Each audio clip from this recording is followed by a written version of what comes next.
You.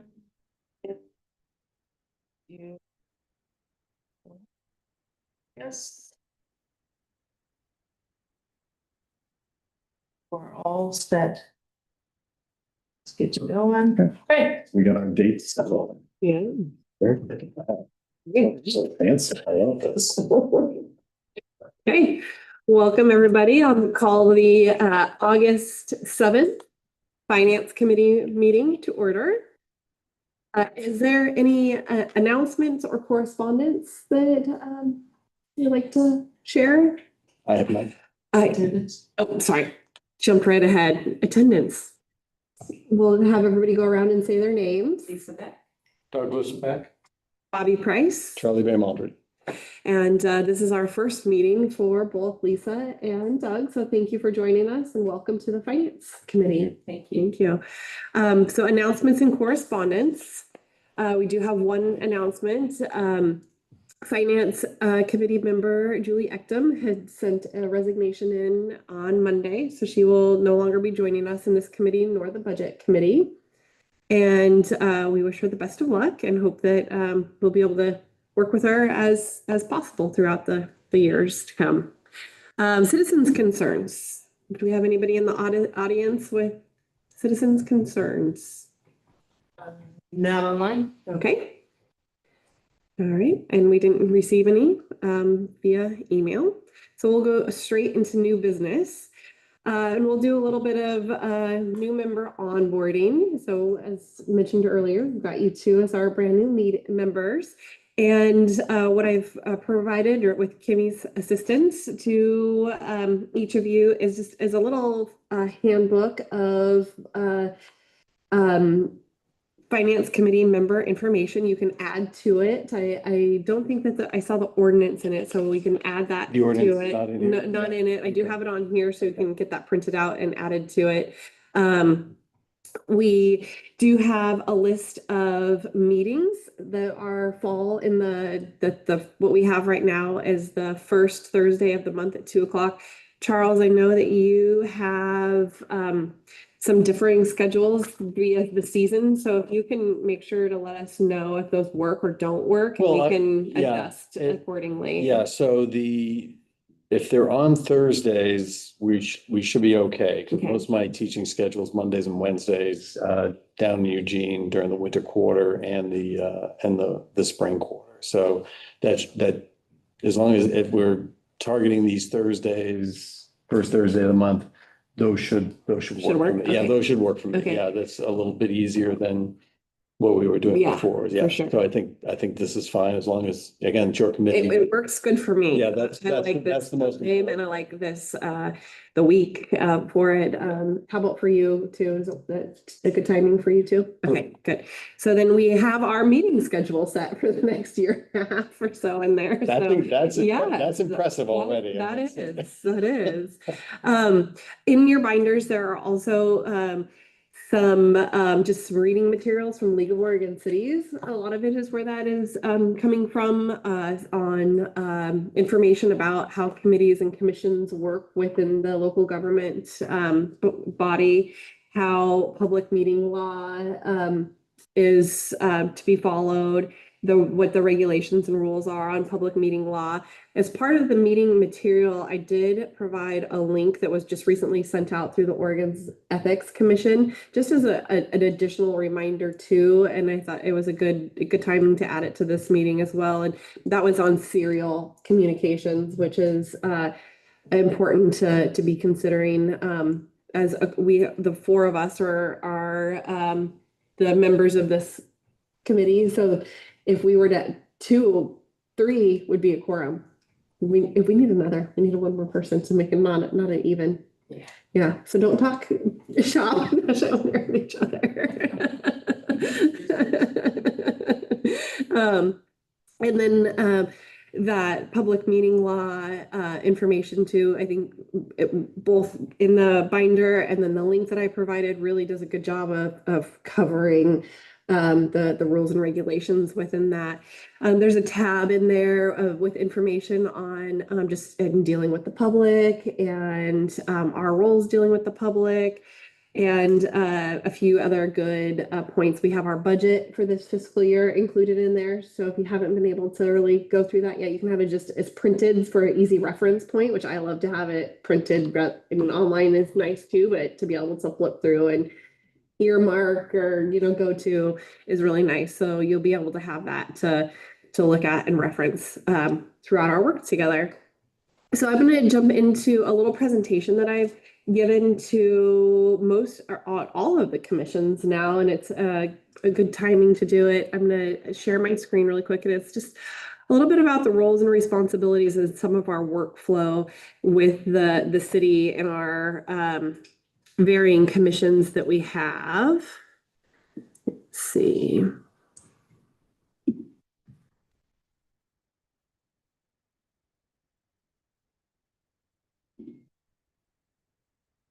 And it's both on your connected to the agenda, and I'll also just pull it up here as I go through it. But this is geared towards the Finance Committee today. I have one of these for each of our commissions. And I think it's important to think about the overall organizational structure of the city and how we all work together. And the City Council is our governing body. I work with the city council directly. We work back and forth with each other. I provide them information. They vote on a direction for the city, and then I take that and take it to the city staff and work with our city staff to make sure that the goals of the city council and the policies of the city council set are going forth into our work plan and into our daily schedule and work that we're achieving as the city staff. And so there's myself as the administrator of the city staff, and then we have varying different departments within the city. Some of them are one-person departments, but they are departments. We've got our planner and our planning department. We have public works and our public works department. We have a librarian. Our library is a function of the city.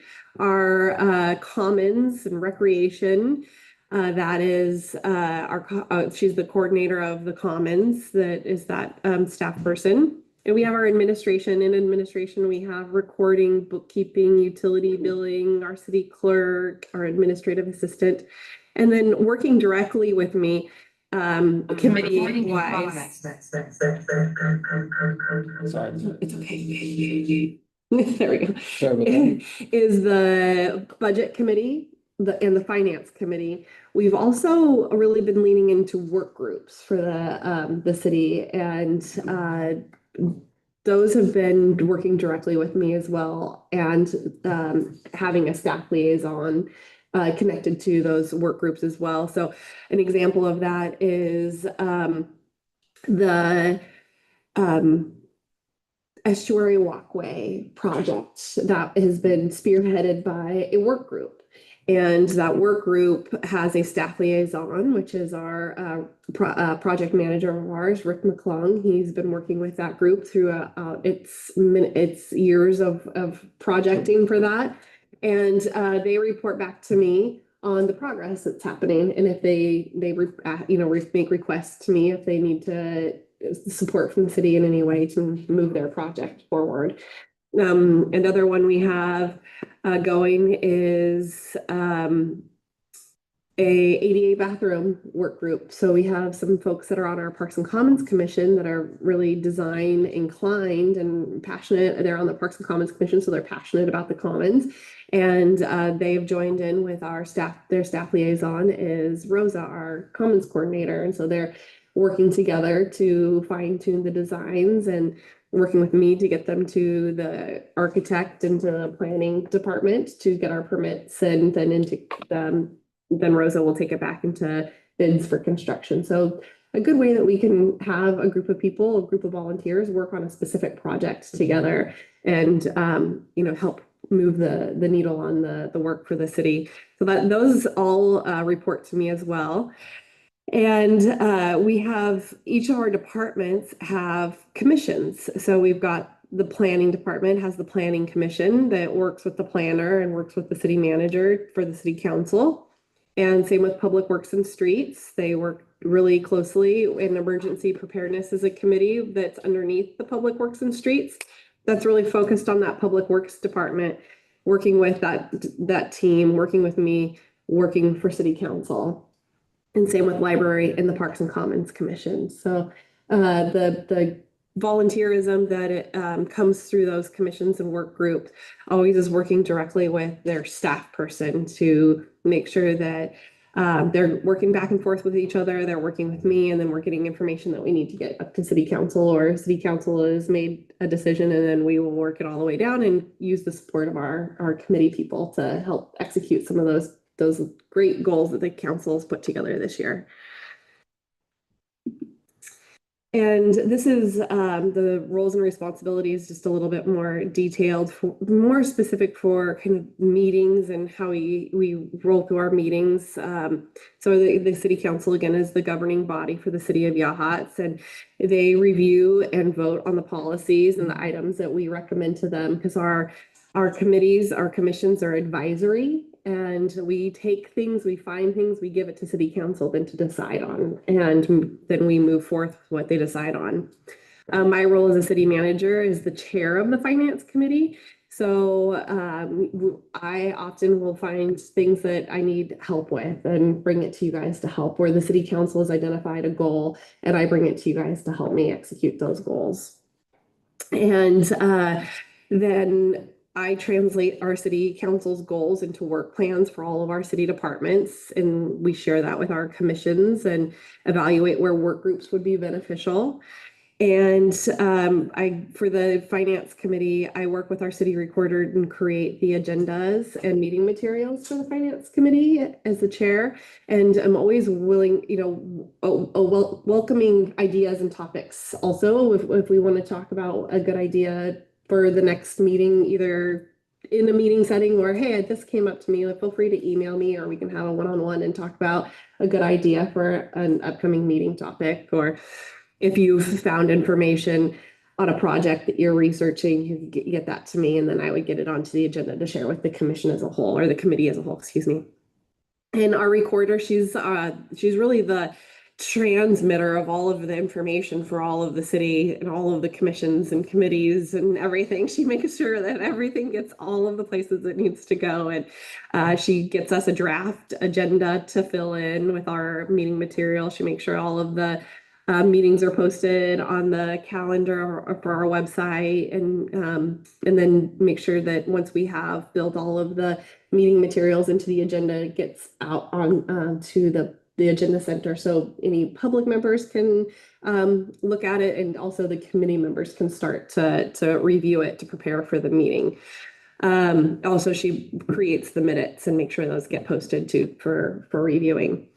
So the Finance Committee, as I mentioned earlier, is an advisory role to the City Council, to myself, and we really focus on, as you have a copy here of the ordinance for the Finance Committee, we really focused on long-term financial planning. We're focused on the CIP projects and seeing what CIP projects are coming into the year ahead, and how the year is going currently and how the past year has gone. Just really looking at taking a look at all those big projects and those big dollar projects and how that looks for our city financially moving forward. And the Finance Committee, if the city manager requests to do financial analysis for whatever area of focus I might be having at that time. Again, the capital improvement budget planning, and helping the city manager with special projects is requested. I know that you two have already signed up for Notify Me. That's a really important thing to sign up for as a committee member or a commission member, because you will immediately get an email notice when anything is added to the Finance Committee agenda. Any new materials, we added a couple new materials yesterday, and you would have, after our agenda was already posted, so you would have gotten a couple more alerts saying that it was had some more information to it. So that's really good, because we do sometimes add things kind of last minute. So it helps everybody be aware and knowledgeable of the meeting materials. And then as you are going to be really instrumental in the CIP budget of the city budget, this is kind of the flow of how it works. And it starts with the city council making goals for the year, and also commissions and departments setting goals for the year that reflect goals from the city council. And we ask that all of the commission members make formal requests with there's a CIP document, request document. And then they come to the finance committee meeting to make a request for their project, or say why this project needs to stay in the budget and it's going to happen. We're just give us some information on it. And then as the finance committee will review it, give it to city council, into the budget committee, and then it comes back to city council for final adoption with the whole budget as a whole. I will say this year I have some ideas on how we can change that a little bit. I would like to see the commissions or departments come to the meeting. I know that we didn't have this last year, and I would really like them to come because they have answers that we might or I might not have to why that project is important in this year. And I just think it gives them good ownership of the projects areas that they're working on. They could be with their department staff person or by themselves as a commission. But I'd like for us to look at them, hear them, see them, look at all of the requests for this year and into the future years before we say, yeah, we're going to do that. Yeah, we're not going to do that. Let's just take them all, look at them all. And then I want to start on our operating budget earlier than we did in previous years, so that we can look at our operating budget and see what we have in our operating budget, and then come back to the CIP budget and say, okay, we can afford this, and this, and this out of these projects, and then kind of fine tune that CIP budget accordingly to what we can make happen with. And I'd like to really make sure that this year when we do address those CIPs in this meeting, that we're looking at the two budgets together, making it one holistic budget that's staying out of reserves. I don't want to go into reserves this year. We did this last year, which was very needed. It was good. We've got some really amazing projects that are underway that have been in the pipeline for many years. They're not a surprise to anybody, but they do cost a lot of money, and it is exactly happening how it's supposed to happen. And this next year, I'd like to look closely at how we can make sure to try to put some monies to start replenishing what we used for those projects, but still move forward with projects and still move forward with the services that we provide as a city. So that's kind of my goal for switching that up a little bit, that process this year a little bit. Then this is kind of the annual workflow where the city council has their goal setting sessions and they adopt the goals. There are a lot of really big goals this year. I imagine that a lot of them will keep carrying forward for a few years. They have a lot of really great goals, and a lot we're making great progress on too.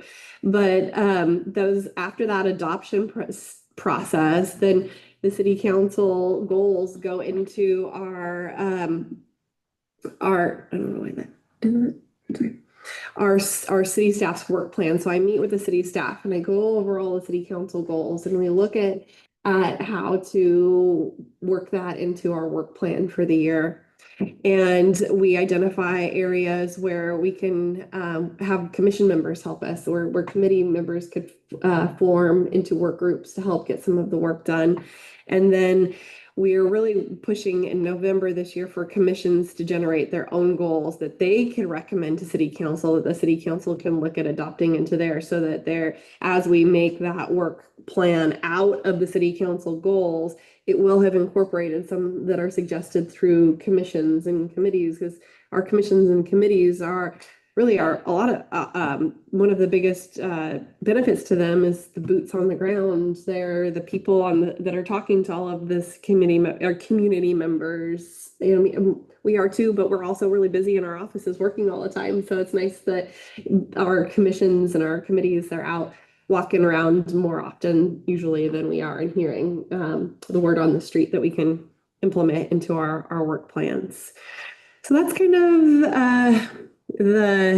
the quick roles and responsibilities overview for our roles as commission and city staff. Did I stop sharing? Yeah, I did. Okay. Next on the agenda, I had the committee ordinance. Did you guys have a chance to look through that at all? Yeah, I printed that at home Yeah. a month or so ago and read it. Thoroughly, I imagine, Yeah. right? Did you have any questions when you were looking at it and reading it?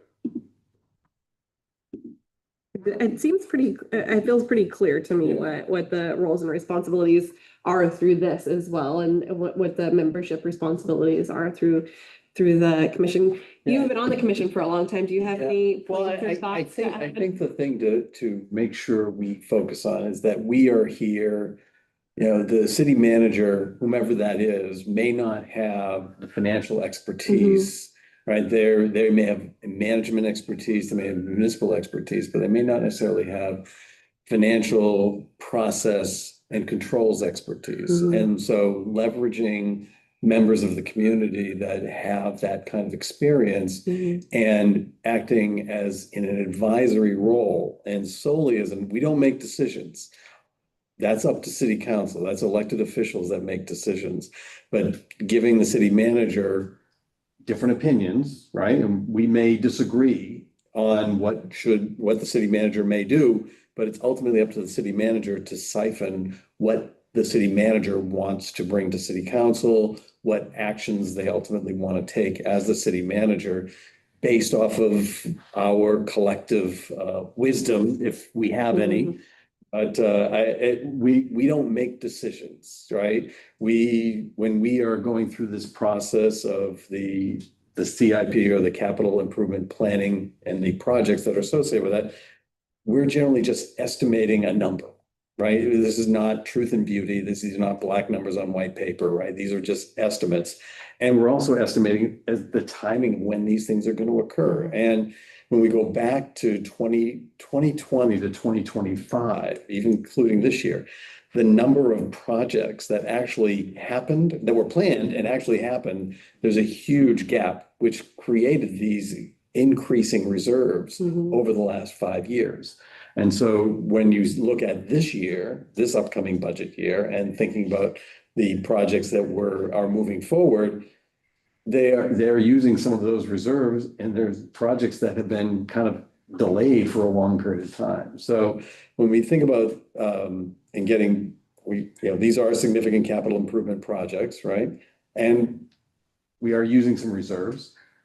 But the other thing we've also got to be aware of is if we have significant capital improvement projects that Parks and Commons or Public Works are bringing, and we don't have reserve money, then we might have to recommend to the city manager to consider some external public funding through municipal bond offerings and go out and get the money we need to make that kind of stuff happen. So going into, we have a little bit of debt, but that's going away pretty soon. And going out and leveraging and getting a little bit of leverage on the balance sheet that is going to get some of these projects done and get cheap financing through underwriting municipal bonds is always going to be something that we should always be on the table for you to consider. And ultimately, it's up to city council to decide whether or not they want to go to the taxpayers and ask for that bond offering, because they don't get to approve it. Those are things that have to be approved by the citizens to approve those kinds of bond issuances. So our goal is to say this might be the time to do it, right? So that's just my perspective, right? I don't think it's anything different than what the ordinance is saying. Yeah, No, that was my understanding. yeah, Thank you. yeah, awesome. So I'm gonna jump ahead because I don't think I need to read that whole ordinance for you. I'm gonna jump ahead to our next order of business, which is the RFP for an audit review. And I have two RFPs that are fairly close to similar with each other. They seem to kind of be the same general outline and general information requested. One was edited by the previous finance committee member, and one was one that was given to a previous city manager by the Council of Governments and reviewed by our city attorney. It still absolutely needs some edits to it. Both of them, I think, would need some further edits. I know that each of you had had some time to review them. And some really great comments were given by Charlie. Thank you, Charlie, for that.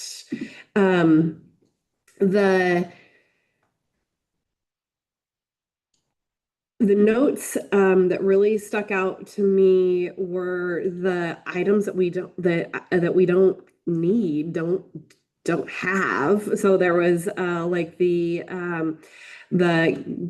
GASA recommendation. Yeah, Like there's a lot of things that were in generally- here that we don't. Yeah, generally really accepted need. government Yeah. auditing standards or yellow book standards. And again, I don't know what, Mhm. I apologize if I am stating things that you already know. I apologize. Okay, I apologize.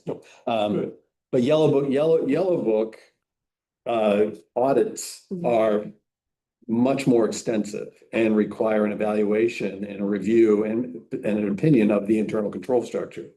That is a very costly process to go through an external auditor and have them do that. Those standards, as promulgated by the Comptroller of the Currency, these yellow book standards, are only required if you have a grant that requires you to do a yellow book audit, to comply with GAGAS, Mhm. or you are receiving greater than $750,000 worth of federal funds. And so we don't. Mhm. So if we should not be putting in an RFP, asking for an auditor to do stuff that we don't need. Mhm. So I think we have to go back to the minimum standards as required by the Secretary of State. And that's it. So whatever the Secretary of State, and I think that's section 160 of the State of Oregon Code. And again, don't quote me on that. I think that's right. But we just need to craft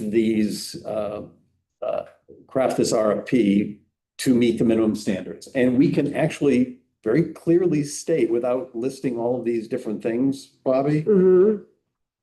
that the audit should meet the minimum standards as dictated by the Secretary of Okay. State. The end.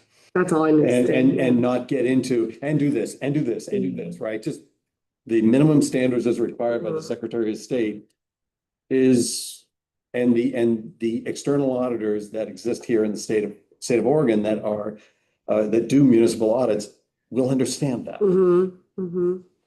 So a lot of your comments that were made on the first one are very similar to the second one because they were so similar. They're very in similar, their- yeah. Yeah, So in their. you got a Mhm. lot of, Mhm. you got a lot of acronym soup in there, Mhm. OAA, OPI, USDA, title Yeah. 19, Medicaid. Yeah. None of the ODOT, EPA, FHMA, you don't have any of that stuff. And so don't ask an auditor to do that, right? You know, it just, because it gets expensive every single time you ask for something else, right? Okay. And at billable rates for a new associate at anywhere from $150 to $200 an hour, right? And then a partner at anywhere from $400 to $500 an hour at standard rate, it gets really expensive really fast. And so let's make sure that we're complying with what the Secretary of State asks.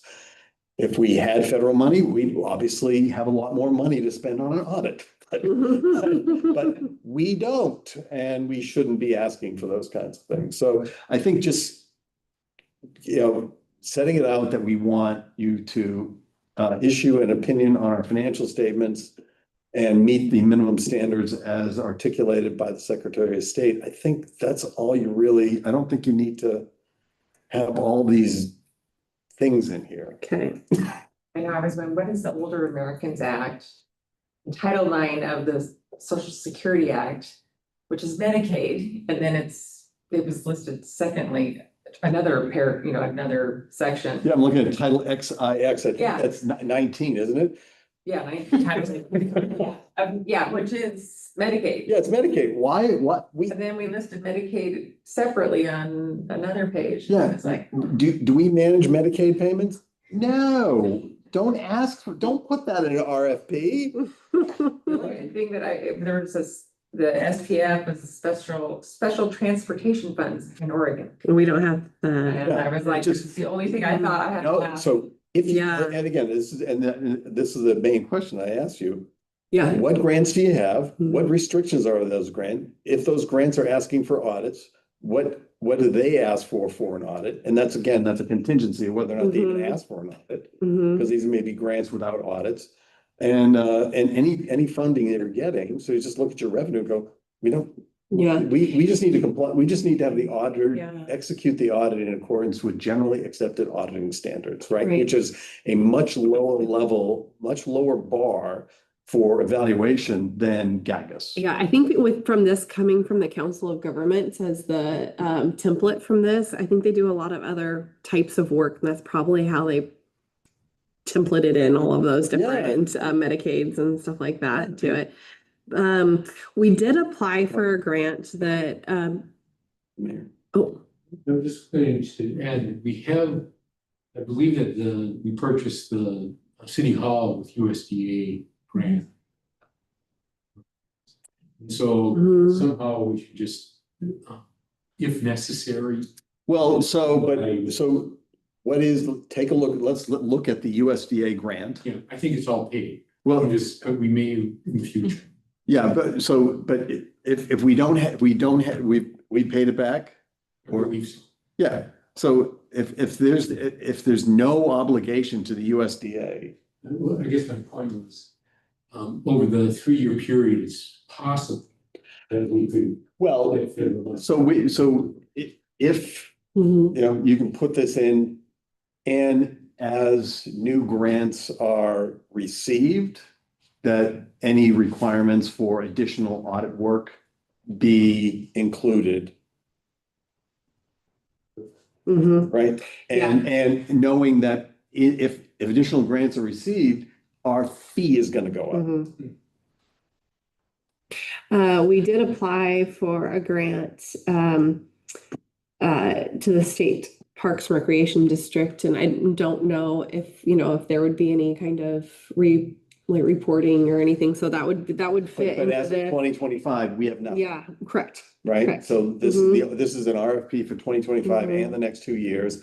Just, I think you put in that caveat that additional grant requirements, we understand additional grant requirements may cause additional work to be done, and we will negotiate those fees as needed, That seems pretty good. right? Yeah. That gives you a lot of flexibility versus putting in your acronym Yeah. soup and saying, make sure you cover Yeah. all of this stuff. Yeah. Yeah. And then I could take it from here and adjust the audit schedule and the dates that were in here too, to kind of reflect where we're at, the RFP schedule. Yeah, I mean, I think as far as the requirement for this, again, the requirement to go to the Secretary of State is pretty clear when that deadline is, Okay. right? And so Mhm. if we are kind of doing this broad brush of making sure we meet the minimum requirements as stated by the Secretary of State, as far as the timing of the audit is concerned, and then putting in very, very restrictive dates Mhm. also then restricts who might apply, Right. okay? So even probably just removing the dates to the whole RFP schedule and just Well- having that be the schedule of things we want to do, but not having set dates for them in the So, RFP. Yeah. so in the RFP, at least potentially having, so like the audit schedule, Mhm. no, don't do that. Let them Mhm. decide what that is. Mhm. But as far as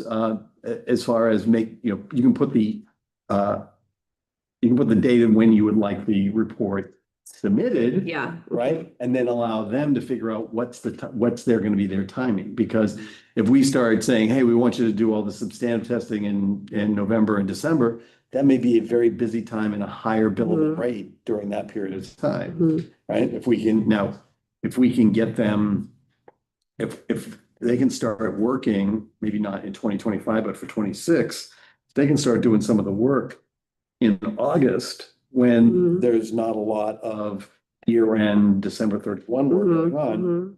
Your billable rate goes down potentially, and because they may have staff sitting around doing nothing. Mhm. So it gives you an opportunity to potentially have lower fees.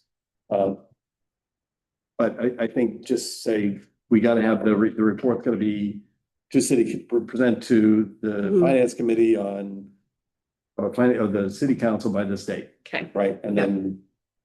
then submit it to the Secretary of State 30 days after, or whatever I think it's Yeah, 30 that's, days, I right? like that. 30 Yeah. days after it is completed and reported to city council. And then a couple notes that the city attorney had was on section F, the evaluation proposals. Yep. He thought that that was too prescriptive. Yes, it is. And was suggested just saying that we would be evaluating it Yes.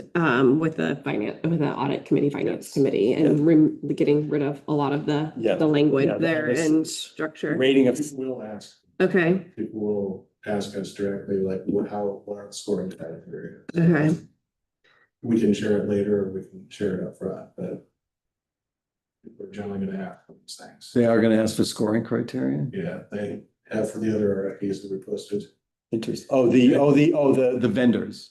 Yes. Okay, I thought I thought you were referring to citizens, like, why would? No, the people that are intending to submit a proposal, they wanna know how it's gonna be scored, so they know how to make their presentation to us, And Okay, And and that, then afterwards, they can get their score. Okay. for- Mhm. Okay, that was his note, but I can see where, but if people are, they are, I mean, I know that also from experience with you, that they want to know their score. their score, how are you doing? The second, real big and third comments, that the city attorney had was on section F to remove the, detailed like hour rate, expenses, overhead, Yeah. profit. He Yes. thought that was unnecessary. And also yeah, I think that was it. That removing that page of having them get so specific in their hourly rates, but to give, a proposal for service, but not to like detail it out in the number of hours and hourly rate and total and stuff like that. So it was too specific. Yeah, so I would get this a little bit tighter. Okay. Right, and then, we'll see what comes out of it. Yeah. So I'm going to take all of these notes and get it cleaned up.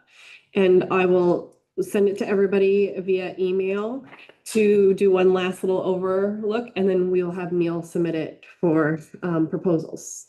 And we'll get that out next week. There we go. Okay. Okay. So good job, everybody. Are we comfortable with only having 3 copies? Physical copies?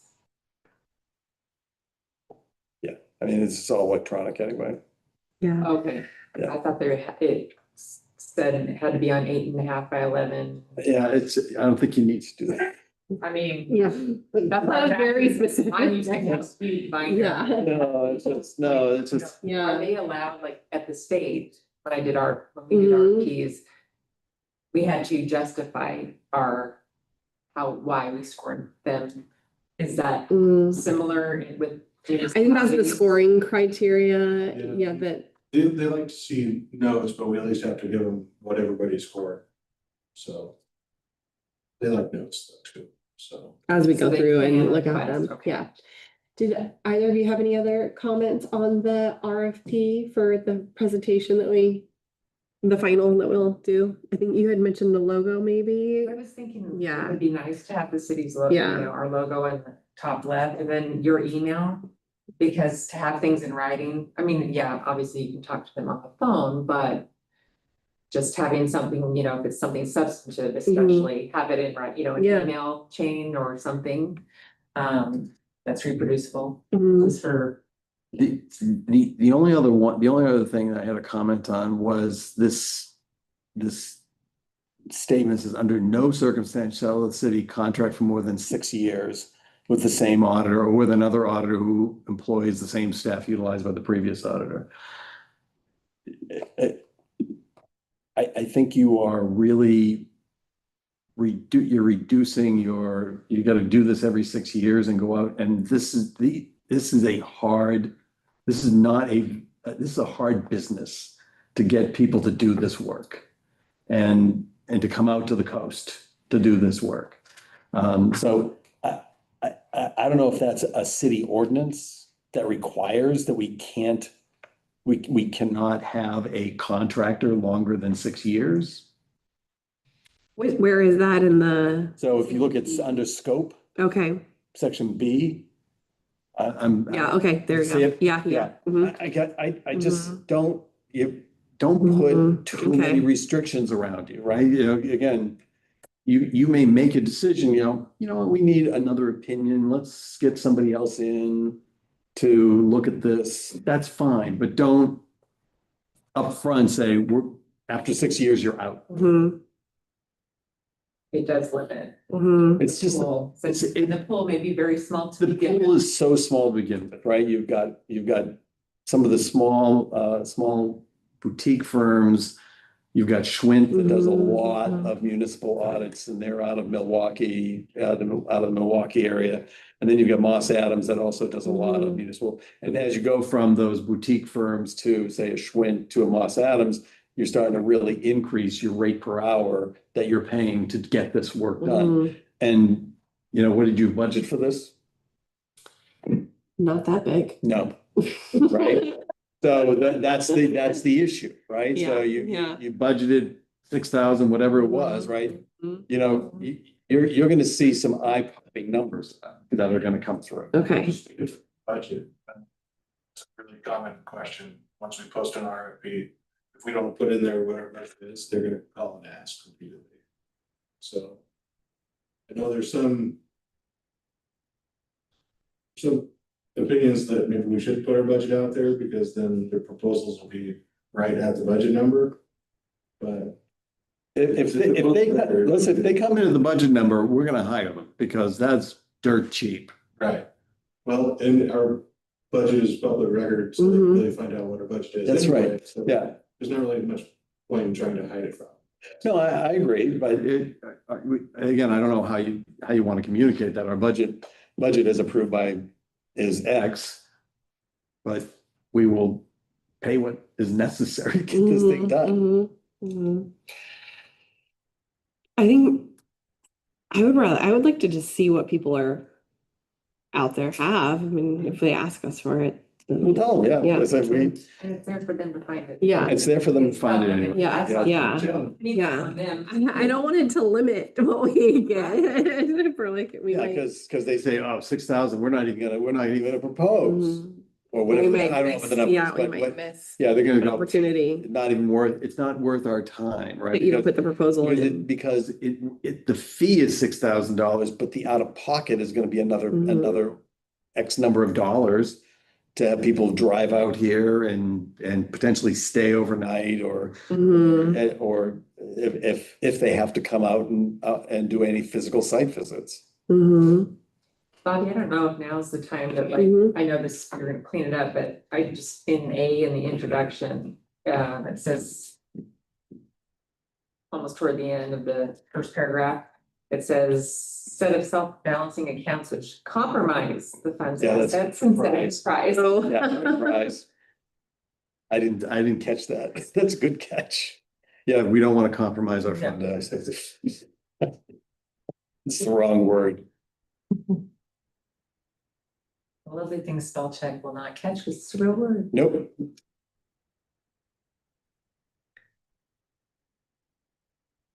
Yeah, we don't want that. We don't want those kinds of typos in the first paragraph.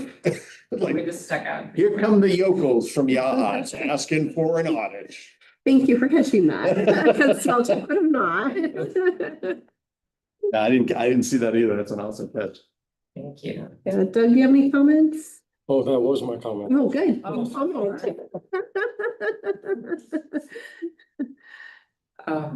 My last one, and this is probably just having worked in insurance for a million years, is any firm worth its salt is going to have professional liability. But that was just something that I have seen in our other RPs, that they should provide us with a certificate if there were errors and omissions. COIs, yeah. So that would be a suggestion just from my background. Something to consider. If they don't have it, I'd be a little frightened. Well, you should be very frightened if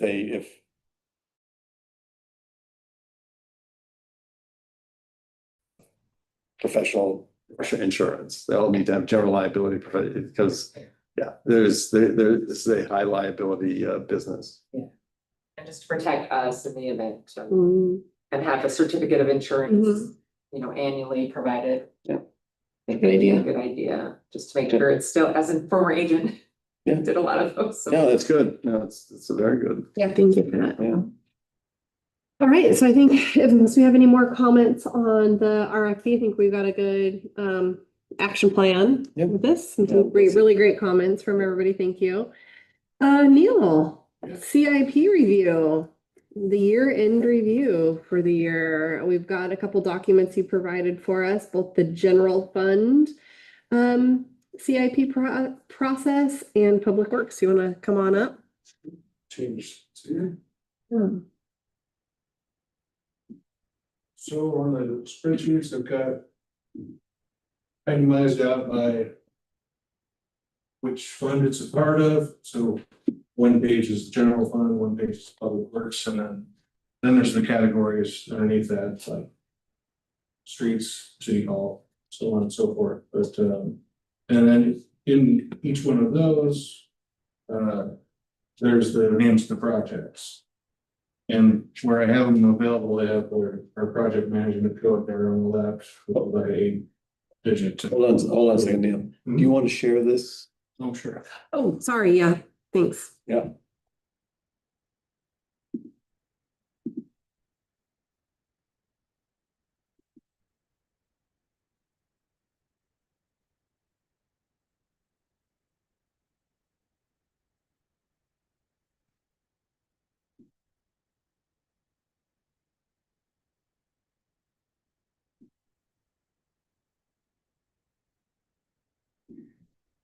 Make sure you share the right page. Just gonna start with general fund, Neil? Yeah. Okay. Yeah, you can see on the far left where there's that project management code, and for our general fund items, we don't really have a master plan number. That's really more for our public works projects. But then there's the project name, and then what we budgeted for in the CIP budget, and then our final spending number. I say the final, but I don't think it's officially the hard close of last year yet, but these should be pretty darn close to our final numbers. I don't think we have a whole lot more bills coming for them. So going down the list here, I mean, we came pretty close to our number on the streets, we're and it's 190,000, we spent 174,000.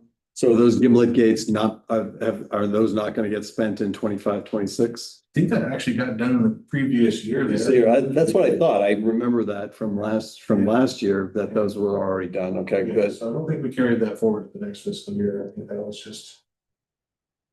I think that maybe they had planned to carry it forward and got it done. And you got it done early, yeah, okay. And, I guess the 101 delineators were a little more expensive than the original budget. but we did get additional grant money.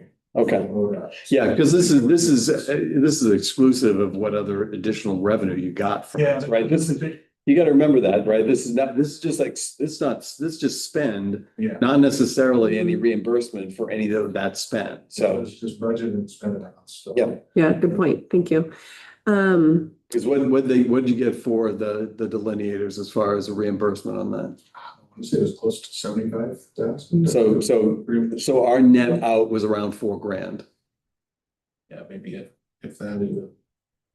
I think the plan was for them to fully cover it. Yeah, Yeah. that was, and so I think that we'll get the, like, close to that 80 to 79,000. That's sitting there. Yeah, yeah. But again, you look at that and go, oh, wow, we spent right at the budget. We didn't spend Gimlet Gates. Well, but you're only looking at your spend, not necessarily your net spend. Mhm, And you mhm. should be looking at your gross spend. Keeping in mind that maybe you should also have another column there that says reimbursements for spend, That's a good idea. right? Yeah. Just so you're looking at it going, oh, we spent so much more than we had originally budgeted. Well, we didn't actually spend anything.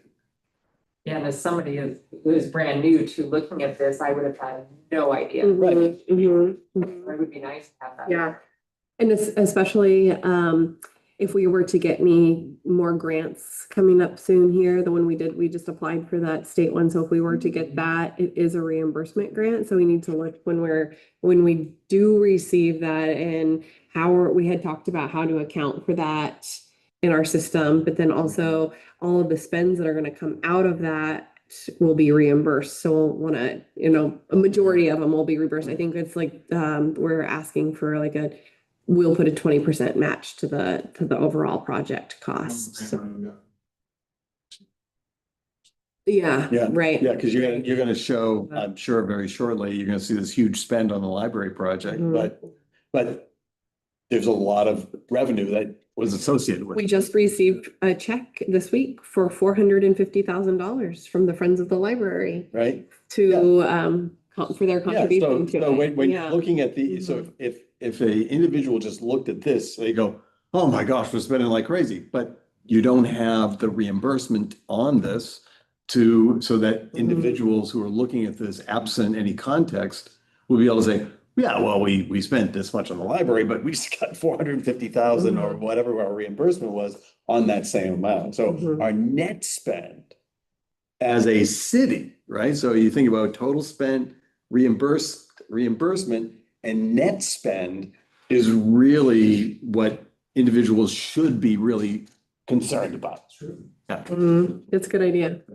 So again, I don't know, I don't want to make your spreadsheet overly more complicated than it is, but It's a very nice spreadsheet. It is. One more column would be big. one more column wouldn't be bad. And we can do the net spend calculation in our head. You don't need to put that column in there. Minus by which project? Yeah. Right, Neil, I think that would be a good idea, right? Yeah, well, and then just like another example of that is the Little Log Church Museum. We did receive $130,000 from the Friends of the Little Log Church Museum to put towards the rehabilitation and build towards that. Right. So And Mhm. did I read in researching a lot of things, the trolley was completely paid for by not the Grants. six, Mhm, yes, and so. Is the Mhm. trolley working? It's being built Okay. currently. I can't wait to be the driver. No. Well, your bow tie will. I know about my wife has told me I'm not allowed to be the driver of the trolley and go, and if you look on the right, there's the ocean. Wait a minute, we're going north. Never mind. We did just get a note that it's due to be arriving in Yahats on October 1st. Ooh, exciting. Yes, All right. yes, so that's Should have a exciting. We ticker just tape. got that. Let's set up a ticker tape parade for the trolley to come in. What do you think, Kimmy? Hey, right? Well, We'll have to all watch it. yeah, go, "I like-" we'll have Savannah be on there, right? Savannah's the trolley Yeah, dog. pick the first honorary driver out. Yeah, We'll get it all positioned right out for you. it's gotta be in the parade next year, Mayor. It's gotta be in the parade. That's what the city council can hang out of is upgrading from the newer spreader. All right, sorry, Neil, we didn't mean to go off track. All right. Well, yeah. I apologize. Usually I apologize. All right. City Hall, let's get to City Hall. We came pretty close to our spending total that we budgeted for 212,000 and spent 200,000. We spent more on the trolley, but less on other projects. We didn't do the big police car because we've got the sheriff contract going. Right. What about, so gutters, fascia, and building repair on 501? Yeah, gutters and fascia taken care of actually, but we've actually put it under the exterior rehabilitation, so it's. Okay, Yeah, okay. the gutters are taken care of. That's all, so that's really a combined, that's all combined. And then emergency preparedness, the 20 grand? Have you purchased the speed camera yet? It is ordered. Lincoln County is ordering it, and then we will pay Lincoln County for it. Yeah. Next budget. Okay. Emergency preparedness, that 20 grand, what was that for? Another, I think that was for more Connex supplies, but we applied for another grant and we just recently got it okay. through the county, so we're planning on doing that this fiscal year. Okay, so I think we had allocated in the 25-26 for some dollars for that. So we just the spend didn't happen last year. It'll happen next year. Yeah. I think that's a carry forward. Yeah. And I think actually the number may be higher for 25-26, but I don't recall. That's okay. Don't worry about it. This year. Mhm. Yeah, looking at parks and trails, we had budgeted 185,000 and spent close to 200,000. We used some of the money from or all the money that we planned to spend on the boardwalk construction on the O'Neill property purchase. The boardwalk construction, we didn't do that because there was a grant that we had applied for last year that we didn't get, but we might be getting it this year. Okay. So. So are you familiar with the O'Neill property? So the O'Neill property is, and again, it is where the Landmark restaurant used to be. It's right there at the confluence of 101 and Ocean Drive. So that piece of property that was for sale. So that they bought that. That's going to be an integral part, I believe, of the entire boardwalk. That's going to kind of be your central, your kind of end result there. So you see those barriers and the benches, right? That's kind of the O'Neill property, and then there'll be a kind of something, whatever the boardwalk work group wants. I think there's going to be a fairly expansive viewing platform out there or something like that for people to sit and take. Yeah. It will be a very nice addition to the city. Absolutely, yeah. Thank you. And are you familiar with the walkway project, the boardwalk project, a little bit? So we did just apply for a grant. So it's been a long process. It's been envisioned for a long time. It's been worked on for a long time. There's kind of been some hurdles that we've had to jump through or jump over. One was getting Ocean View Road, the jurisdiction of that transferred to the city from the county. And that was a real reason we weren't quite ready for the grant last year because we didn't have that transfer of jurisdiction yet, but we did get that this year. So now we have full jurisdiction over that road. And we were able to apply for the grant. And the real focus of that is the public safety. That real small, narrow walkway with a pretty tall curb to the road just is really not conducive to the amount of traffic, the foot traffic that's happening on that road. And people are walking in the road and the cars are doing this thing. And we did have, in preparation for the grant presentation that we made, we had a group of citizens from the Parks and Commons Commission stand out at Ocean View Road. Yeah, right at this week. the end of the round. Yeah, I was watching. I walked by 5 times, so they count me. Yeah. Well, there was 1,000 vehicles counted on that Saturday, and there was over nearly 600 people. and like 400 dogs and 300 families, like it was quite significant, the numbers that they pulled up. And I went out there the day before I went to do the presentation to take a few more pictures, and I'm sitting there taking pictures, and I fully rolled my ankle on the side of that. I was like, oh my goodness. And I did tell that story when I was doing the grant presentation, but it's like, oh, wow, that hurt. So there is reliability there with the current status of it, with that volume of pedestrian and vehicle traffic, and then just not adequate walkway. And then it connects to the state park there, and that state park from the Oregon Parks data had 690,000 visitors to it in 2024, either 2023 or 2024. So that's a lot of people that are most likely continuing to walk or drive down Ocean View Drive. So yeah, you're always in danger, but we have no fatalities, right? It will be beautiful, but I really see it as a true public safety need, for sure. Okay. Maybe add the O'Neill property, the price was considerably more than the $150,000 that we paid. But the bulk of that was paid from something called the 804 mitigation funds from the 1990s, where homes along Ocean View Drive were built on Coney Road, and there was a long court battle. And at one point, there was the money to be able to fund.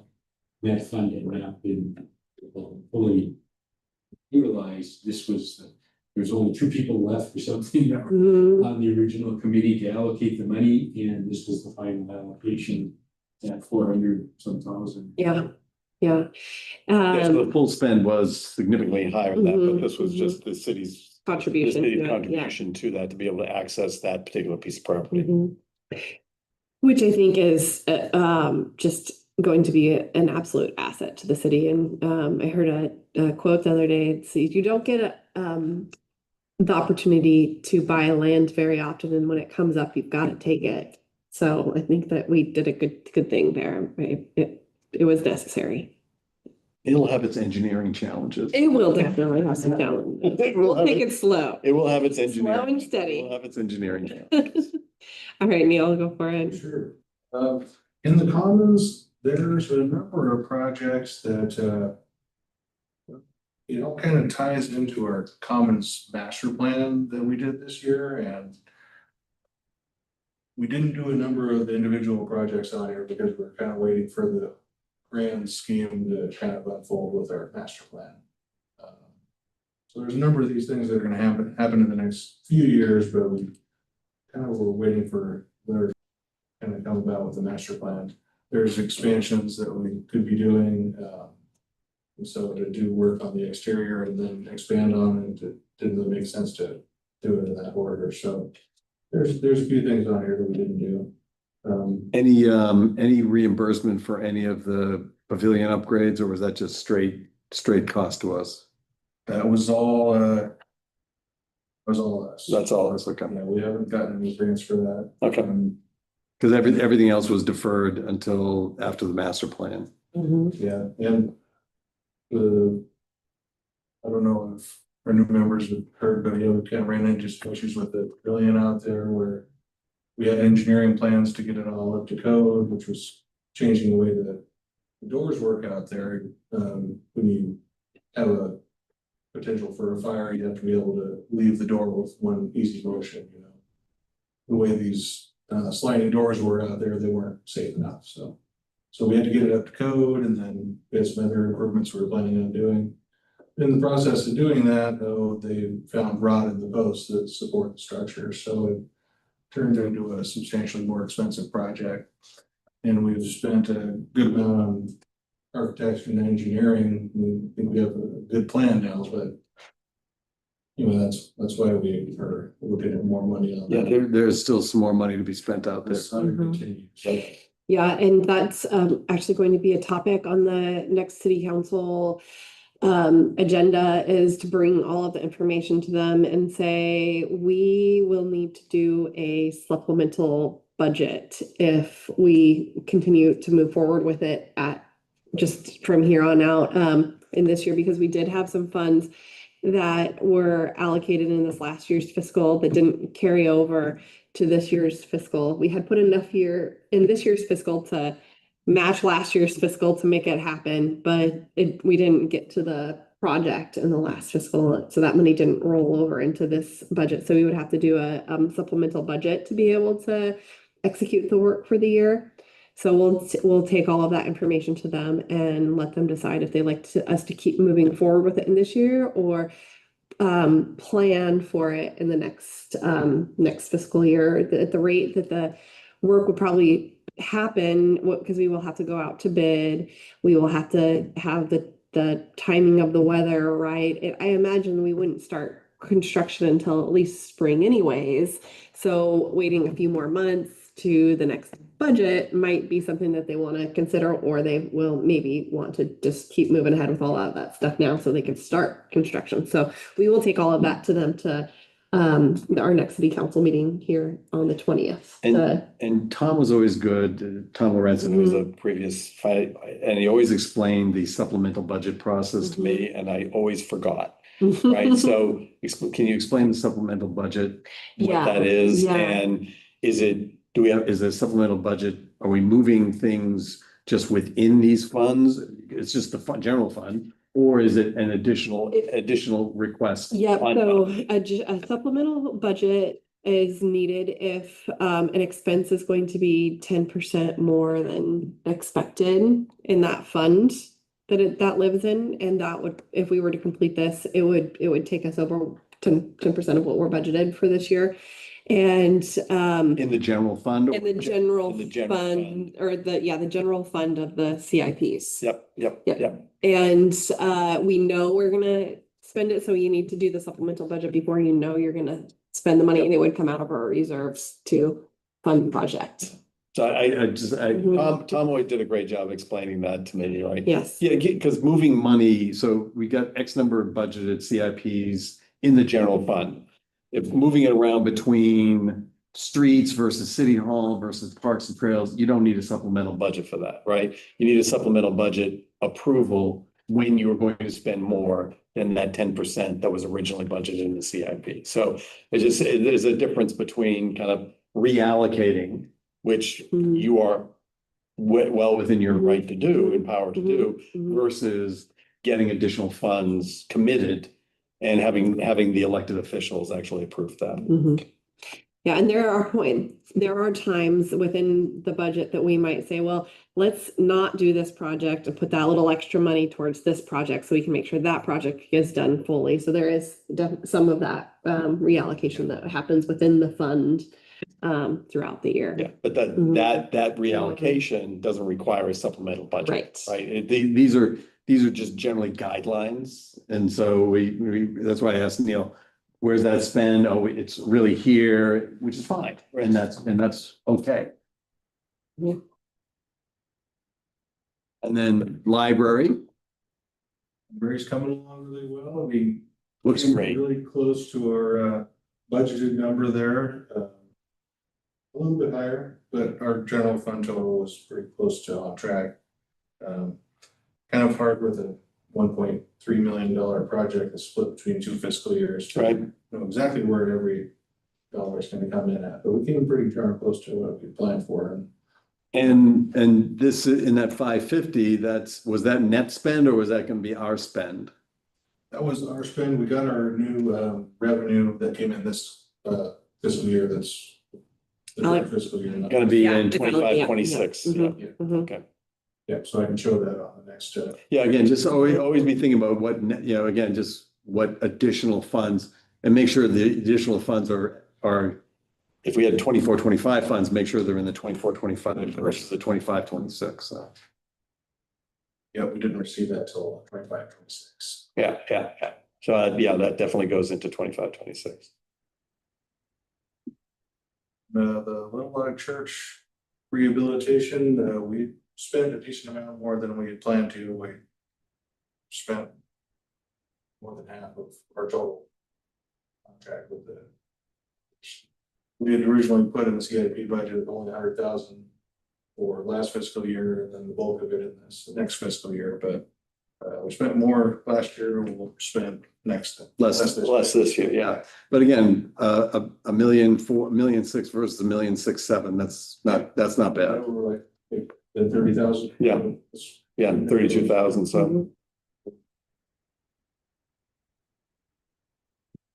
And then Public Works, Sure, Public Works. did that come up? Yeah.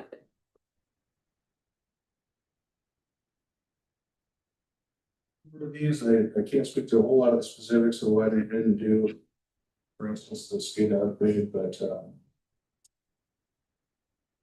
spent a lot less on water CIPs than we had budgeted for. And I think that just to note to that really quick is something that happens year after year for whatever reason or not. Like we will sometimes we'll budget for some projects to happen, but for whatever reason, they won't always line up within that budget year or be possible within that budget year. So there's more times than not that with these a lot of these big projects that we will come in under what we're actually budgeted. What our actual spend will be lower than what's actually budgeted.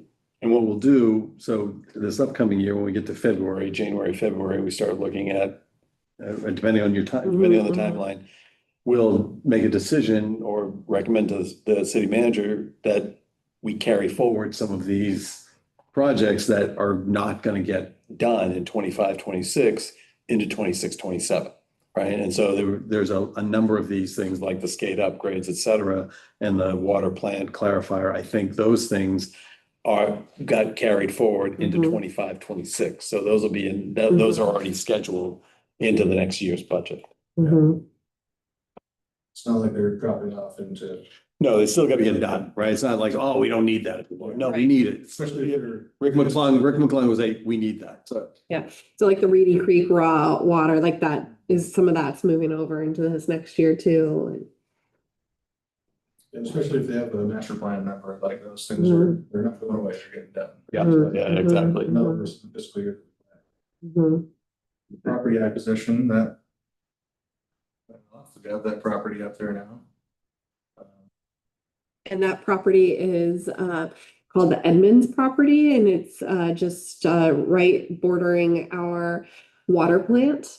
And we has quite a large flat area. It's up out of the tsunami zone, so we're looking to develop that property. So with a nice pole barn that we can be taking some of our equipment up out of tsunami zone and also right out of the direct salt air. We have some really nice equipment that just gets eaten alive by that salt air, so that we can get some of our equipment there that we can access if need be in a case of emergency or anything like that. And it's also to make sure that we've got our water plant land really nice and protected right there too, and access to. So this isn't the property acquisition for the big tank. No. We No. haven't purchased that. Okay, I hadn't heard, I was gonna just, that's in 25, 26, if it happens. Yep. I Yep. didn't see the beginnings of it on there, the fiscal year 25 water sustainability project. Yep. Name is a little cryptic, but that was the beginnings of that. Some of the engineering was spent in the previous fiscal year, but it's a CIP project for this current 25, 26. Mhm. Yes, and we actually have our geotech engineers drilling up there this week. Yeah, okay. Yeah. Mhm.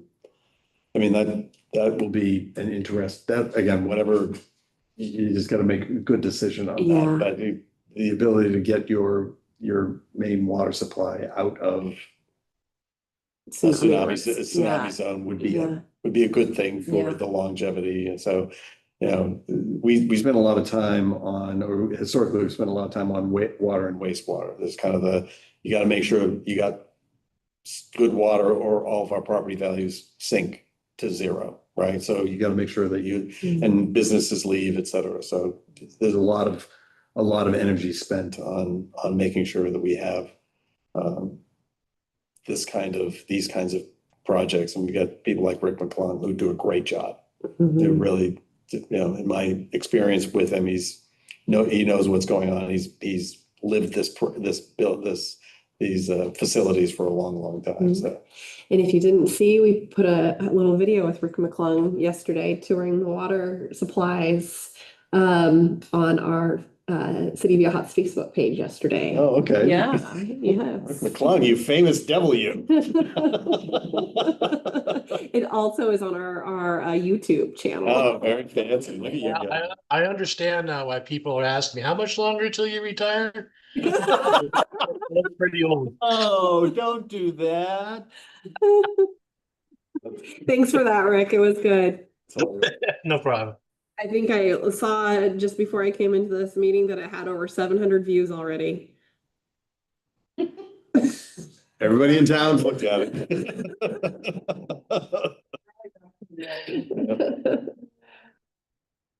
Yeah, there are a couple of projects on there that shows zero spent, just because we haven't got the bills for them yet, with the water treatment plant fence and the Blackstone reservoir fence, those are both completed. And slide gate, that should be done, I would say any day now, this week or so. Yeah, so I think we chatted about this at some point in time. You have a liability for those. You just haven't received the invoices, Right. right? So Mhm. you, again, don't hold your books open forever waiting for the invoices. You gotta just Close them. book an estimate of the liability. Mhm. You know, goods received or projects received, not invoiced.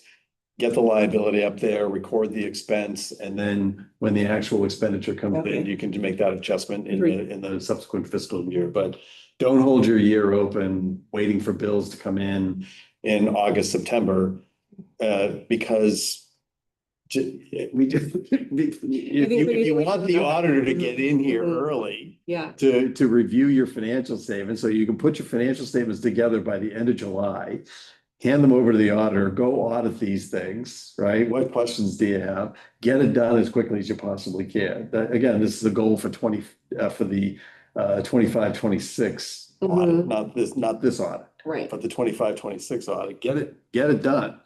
And get your books closed as quickly as you possibly can and put together your set of financial statements. Instead of having the auditor put together your financial statements.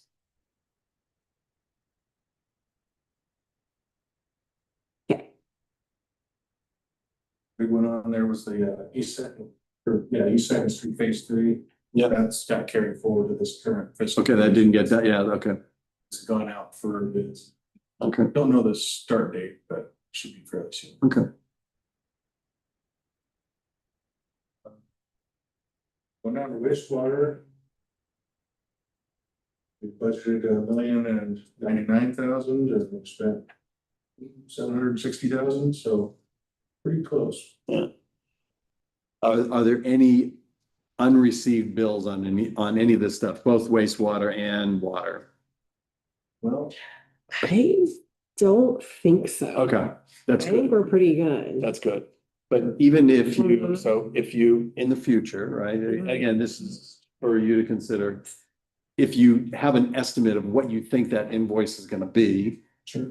put it in here, right? And you can put it in a little note, estimate, right? And just put it in whole dollars. We'll know it's an estimate when you see spent, right? That way we can we at least know what the accrual or the liability is that we booked and what that expenditure actually is going to be, because we incurred the expenditure in 25-26. We weren't invoiced Mhm. until later. But Or we know 24-25. we're paying this already. We so know we're gonna it's pay it's it, paid, right? We've yeah. got a liability up there for it. Yeah. So let's book the liability. Yeah. This, what I have in here just reflects what we have in spring. Mhm. Exactly, right. No, I, For us to report that in the spring.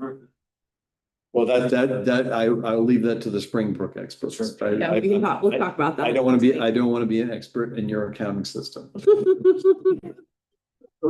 right? Oh, well, it always pretty good. That's a level of Yeah. granularity I don't want to go to. So, but this is also like, this is another good example of going forward, you know, and looking at this year's CIP budget where we may not spend all of what we're budgeted to spend. We're budgeted to spend a good amount, but we may not spend all of it. But we're working pretty hard on all of our projects. I'd be surprised if we didn't get close. Yeah, I don't know if we don't budget it. Yeah, That's right. yeah, yeah. Yeah. Thank you, Neil. Yeah, thanks, Neil. Good job. And then the last thing that we have is just a overview of some of the taxes that we have collected this year. Well, we've got also the last few years to compare for our food and beverage tax and our transient lodging tax. So it is broke up from hotels, vacation and vacation rentals. But those hotels and vacation rentals, that all consist of transient lodging tax. That's all one pot right there. And then the food and beverage is its own pot, which I know you're familiar with, goes directly to our repayment of our wastewater treatment plant loan, which is due to be paid off fairly soon, which that money then will go to our water and wastewater systems and continue to be put towards. That's 2029. Yeah.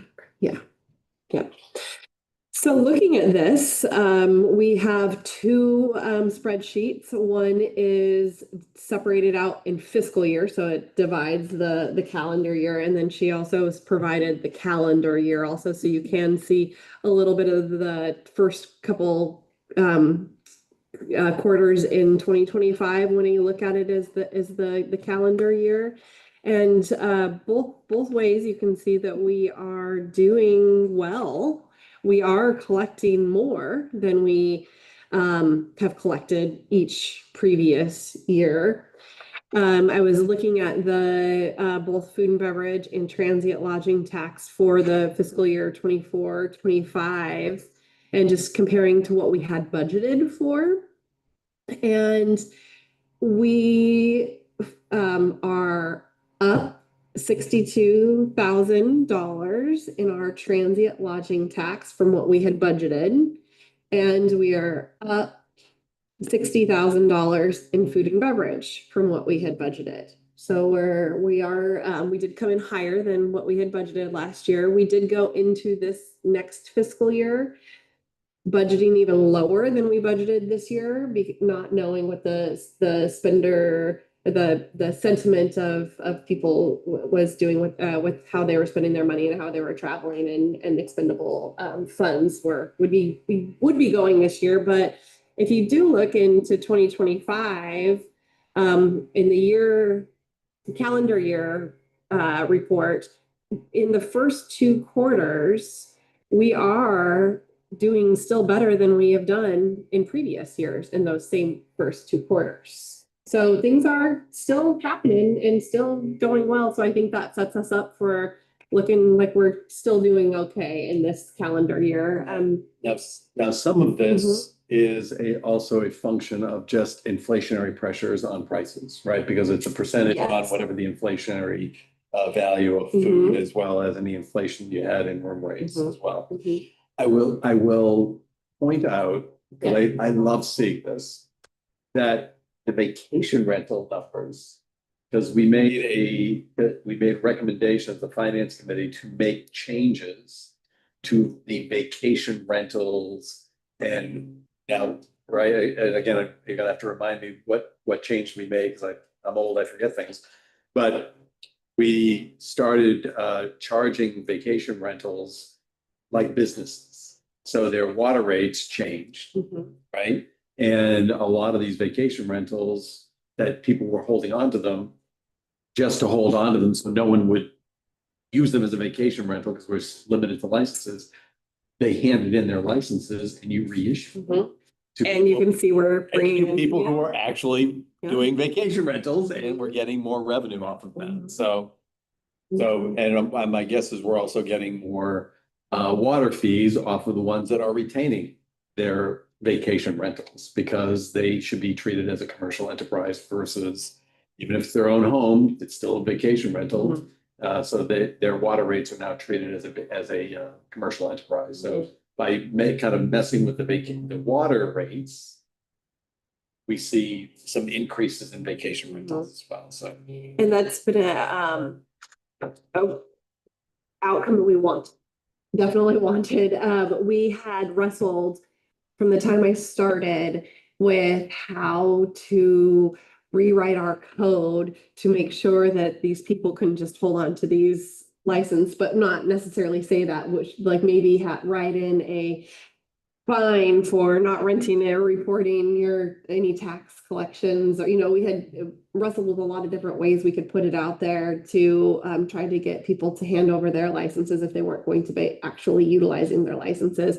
And we were also simultaneously looking at our water reserves and wanting to work towards building those up as well, and identified this opportunity for both bringing in some additional water revenue and also vacation rental revenue. So you can see in our second quarter, especially, that it really did what we were asking it to I know, do. right? I mean, Mhm. 12,000 more in one quarter, that's awesome. Mhm. Just awesome. Mhm. We had read about that, in the article that was in the Ots News that you and Tom had said come up, and so I was wondering what so Yeah. that.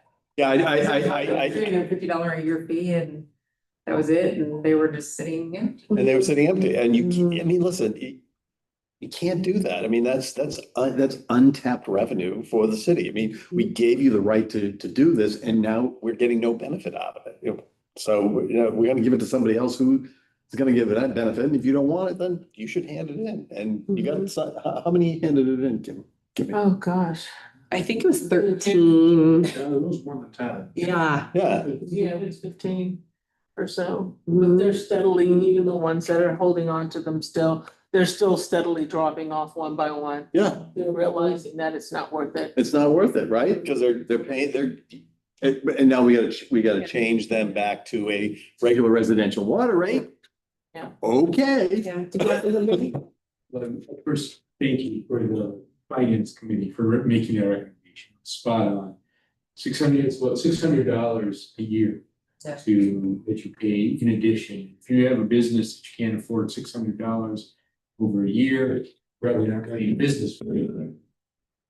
But I did have a question, and I don't know if we can answer it in here, but Ocean Cove Inn has been offline for quite some time.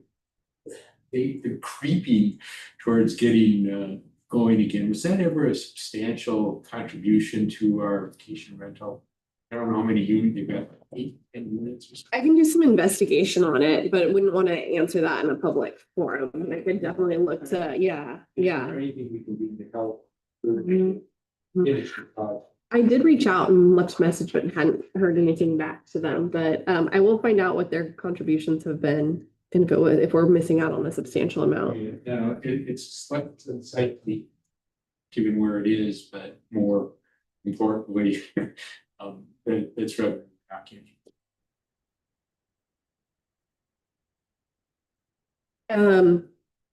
I just also want to give a real big thank you to our city staff as well, and the diligence on collecting our tax and our food and beverage tax, and they're really making sure those licenses are getting turned over and making sure that they're having the inspections and re-inspections, and just doing a really great job with making sure that we aren't having any backups happen like had previously been done. So that's been really great to see that move forward.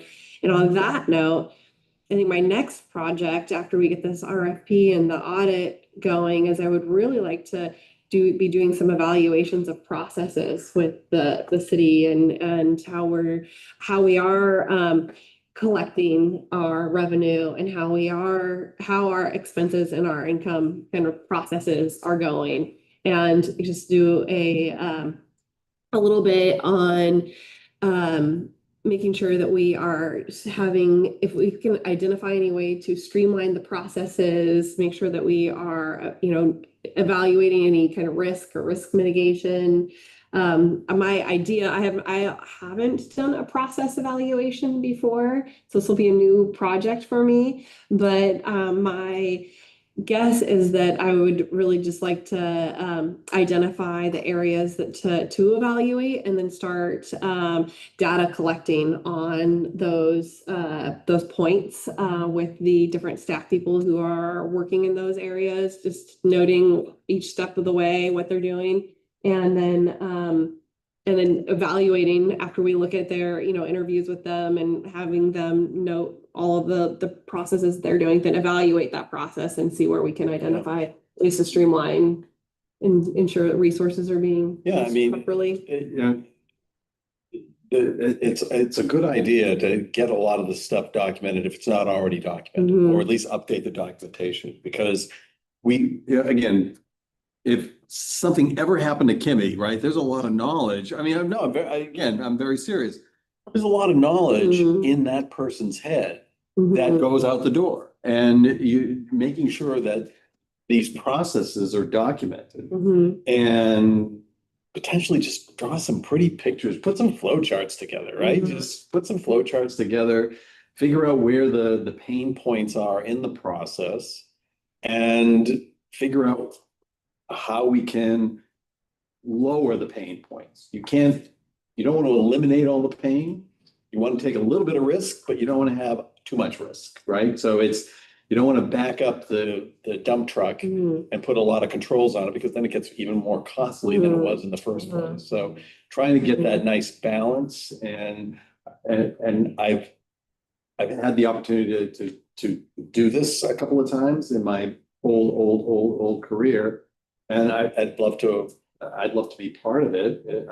Because our ability to just sit back and be objective and just ask questions about how do you do this, right? How does the billing process for water and sewer work, right? And just figure out from the inception to the end, how to collection, how that all happens. So basically, it's billing to collection and purchase to payment kind of processes, and figure out what are the big things that you want to start with, right? You get to decide what you want to start with. You want to start with payroll, you want to start with water and sewer collections, business license, taxes. I think revenue in would be a good place to start. It's always a good place to start. Revenue in is always a great place to start, right? It's always a great place to start, just to make sure that, is there a more efficient and effective way of doing it Mhm. that then also alleviates some of the day-to-day pain and suffering that city staff are enduring, because they have to do it this way, and that's the way we've always done it. And maybe there's a little bit of, you may not have anything really exciting. Mhm. There's a little something that maybe makes their life a little easier. There's nothing Well, wrong. and if nothing else, we get some good SOPs out of it. Yes. Yes.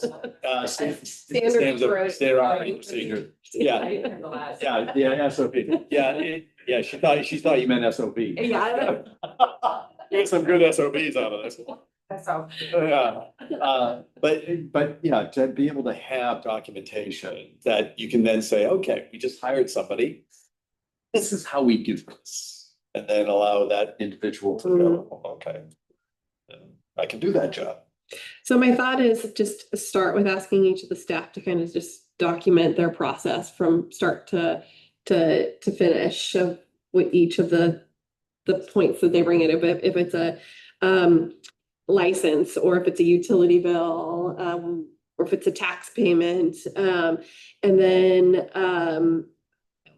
thinking that maybe then sharing that with you guys to help work into flow charts or look at and review. And we may end up following up with maybe doing some interviews with city staff, if that's okay with you, just to see if there's other things, because you may say, oh, I've got the list of everything that I do, and then you say, okay, well, how do you really go about doing this? Maybe there's some additional context that's added in when you have that conversation with city staff. I know again, that's why let's kind of limit it to what you're see whether or not this whole idea has basically proof of concept. Yep. Right? This concept of doing this, let's at least see if we can do one, and then prove the concept works, and then we go do another one, then we can do another one, et cetera, et cetera. Yeah. So I just kind of go that and figure out what are the processes that are important to the city. So what do you guys? Sure. And we do need to have urban renewal district get onto our agenda soon also. And figure out how to start doing. So I don't know if that's something that either of you or you are interested in just doing some initial research on, maybe to bring back to our next meeting to share what you find. Getting a new urban renewal district. Mhm. Mhm.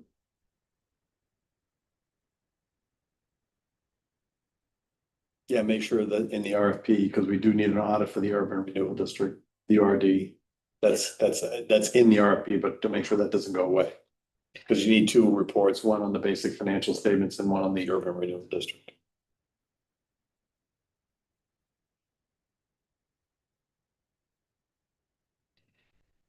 Okay, so maybe we'll put on the next month's agenda, urban renewal district, and then we can each kind of do some research and you can get it to me ahead of time. And we can put it onto the agenda to review and talk about in the next meeting. Sure. Okay. Alrighty, well, I think, oh, is there anything from the committee members or from staff? You were talking about efficiency. a Yeah, minute ago, yeah. and, Just one idea, and now finance committee's a good place for it to start, but with utility billing, Mm-hmm. we get a lot of checks in the mail. A lot of those Mm-hmm. checks. A decent amount of staff time spent putting them in. Becca brought up the idea of maybe giving some small financial incentive for being on auto pay. Save a lot of staff time. So Mhm. finance committee's a good place to start with that. but That's a good idea. So, Mhm. Mhm. Electronic payments. no, I would, yeah. Will that change somebody from writing a check? That's always the question. Not a lot. Not a lot. Not when you start getting into just how people pay their bills. Yep. And especially in a community like ours. Where you're at 65 and older. We've offered over the years, I mean, I've done the utilities for a good number of years. Yep. And we have offered more than that, and we do offer. We have, it hasn't gone away, it's just that we don't promote it and we haven't. And a lot of people that write checks, they write checks and it doesn't, that's not an incentive for them, it might be for a couple of people, but to make the difference. Again, we're a utility company as well, and so there's a difference if you're paying a private company or you're just paying something that you don't mind being on auto pay, but when you have utilities, there are folks that will not pay utilities on auto pay, they just won't. I mean, but of course, we can offer whatever we would love to offer, but yeah, there's a lot of. But it sounds like there's already a mechanism for. Yeah, just like if you pay a certain amount, we give you a discount. If you pay a bulk amount, if you pay over 3 months worth of your, a lump sum, we give you, I don't know, I can't remember the percentage. I think it's like 1.5 or, I don't know, I can't remember. No. Anyway, so. Well, let's figure out what we've got. Yeah, let's Have some incentive. let's figure out what, Yeah. let's figure out what the incentives are, Mhm. right? And then, I think you can Yeah. offer auto pay. The problem is you probably, of the hundreds of checks you get, you probably have a lot of people who are doing auto pay now. Is that a fair statement? People that do checks for. What's your percentage? So of the monthly payments you're getting, what's the ratio of auto pay versus checks? Great Becca question. I asked Becca that. But we got a lot, there's a lot. The electronic payment is essentially seems off. Yeah. No, I, that's what I'm referring to. So like I have electronic payment. I don't, it goes right out of the bank. And Yeah, but the processing center sends us the check, A paper check. the paper check, Bill pay. so we get to. well, I'm not doing bill pay. I pay directly to you guys. So last month, I, we had 357 customers doing auto bill. through our system of paperless. And then there's 639 paper bills mailed to us last month. Yeah. And Does that include those though? That include, the 600 includes the checks that come from the third party yes. banks? Mhm, mhm, mhm. So the consumer has set up their bills to be paid to their bank.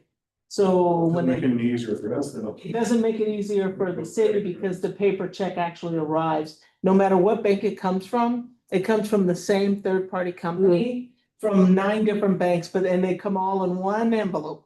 Yeah, so like, for example, we got new tires at Les Schwab and I Yeah. set up that same thing. It goes from my bank to like the bill pay. It's a bill pay, Yeah. yeah. But it's bank, yeah.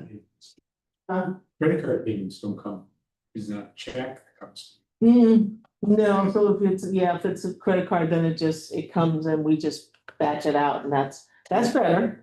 Okay, oh yeah, one more, yeah. So I spent 10 years with an organization that included Lean Office, it was called, and we did it for state agencies, mostly manufacturing. We did for state agencies. There is an Oregon MEP, so it might be worth just asking them if they've ever done municipal work. And What was it's a it? great story. It's OMEP. And they're focused on manufacturers, but I know the organization I work with, we did it for state agencies. There's some great stories about it, but Okay. Okay, I'll look into that. Can you charge for credit card payments? Because that's a fees of 8% or something. We do charge. Mm-mm. Or could we figure out the cost of dealing with all the paper coming in and adding a little Mhm. $2 or $3 because you're not Yeah. electronic? Could we do that? That's it. Ours is not bill pay, it just comes right out of our account, like Right. Friday, I think you said yours does as well. Well, I'm looking right now to see if it does. I'm trying to figure out what we've done, so I can make Kimmy's life a little easier. Sends us a check. Oh, they do? Bill pay through your bank sends a check. Yeah, Yeah. it comes from a third party. Yeah. You're making it easy for you. I didn't think I did that. I'm looking now. Going to the. Maybe that should be a next article is like the difference between bill pay and auto pay. waste is high. You. I'm gonna change it right now. I don't want Kimmy getting a ridiculous check. Job either. I don't wanna make, well, I didn't, no, that's not the issue. All right. I did see it in the e-newsletter that it was encouraging auto pay. Mhm, I did see mhm, that this. mhm. And there's a lot of customers, our system allows you to choose both.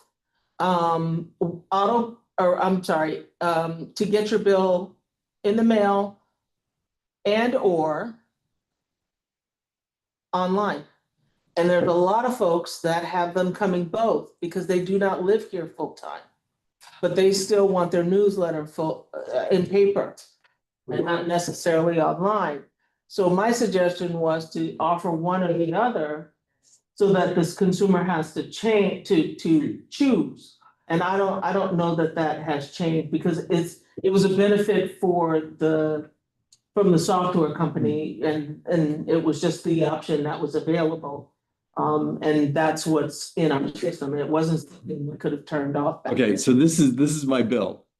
Did I do it right? I'm doing it right. Yes, okay, I'm good. Made a check. I'm gonna- Why you get? No, that's through our system. No, that's through our system. The check or Yeah. your card, your Yep. bank card. That's- No, I'm paying you directly. That's Coming from your bank card, like your debit card type. yeah, thing? so it is not a paper check. You're doing it. Yeah, you're doing it correctly. I'm doing it right. You And I want, Right. and anybody who's watching, nobody is, do it right. People don't know exactly what those options are and what they mean, and that could be part of where the confusion is. And if right now, spring or whatever this is called, if there's an option to turn some of those options off, we should. And then just let them have the choice to do one or the other. and not both or The all. process is streamlining. How about this? You just did a video on Rick McClung doing whatever he was doing. How about a video on how to sign up for auto pay? That is the And next put- video. There you go. That There's is your the next video, right? video. Hey, how do you do this? I'm doing it right. I love Jimmy. it. All right, thank you, everybody. I adjourned the meeting.